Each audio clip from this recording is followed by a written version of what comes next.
தேங்காய் திருவரத்தை பார்த்தாலே கவின் எங்கே தான் போகிறோ தெரியாதுங்க. டக்குன்னு பார்த்தா நம்ம பக்கத்தில் வந்து உட்காந்துருப்பாரு.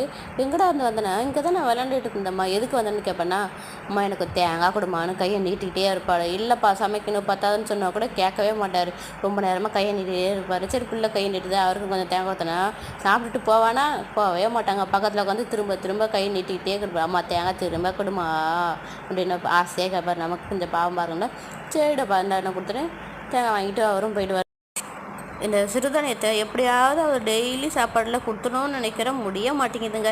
சின்ன பிள்ளைகள்லாம் நம்ம கொடுக்கறதெல்லாம் சாப்பிட்டுட்டு நல்லா சமத்தாக இருந்தார். இப்போ வளர வளர நாக்கு டேஸ்ட்டு கண்டுபிடிச்சிச்சு போல்.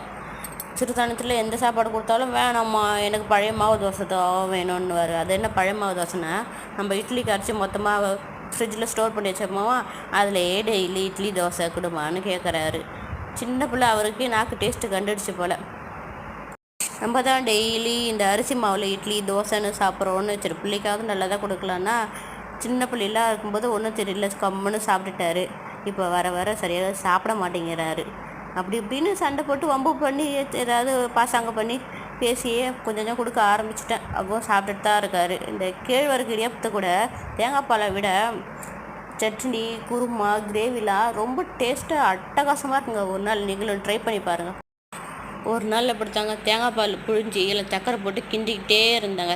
கவின் வந்து அம்மா எனக்கும் ஆசையாக இருக்குது, நானும் ஒரு தடவை கிண்டிக்கி தருவான்னு கேட்டாருங்க.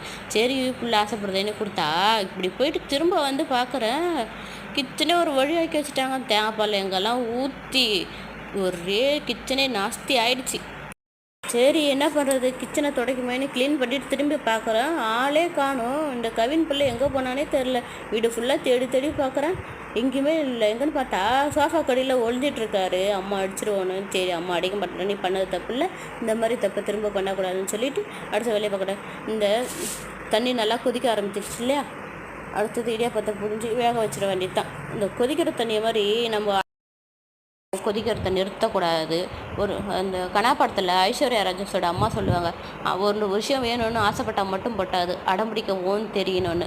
அதே மாதிரி தாங்க, நமக்கு என்ன விஷயம் வேணுமோ அதை ஆசைப்பட்டுட்டு அதோட கம்முன்னு அப்படியே ஒதுங்கி இருந்துறதோட அதுக்கு கிடைக்கிறதுக்கு என்னெல்லாம் பண்ணணுமோ அந்த ஸ்டெப்பெல்லாம் நம்ம பண்ணால் தான் நம்மளோட லைஃப்பும் நல்லா இருக்கும்.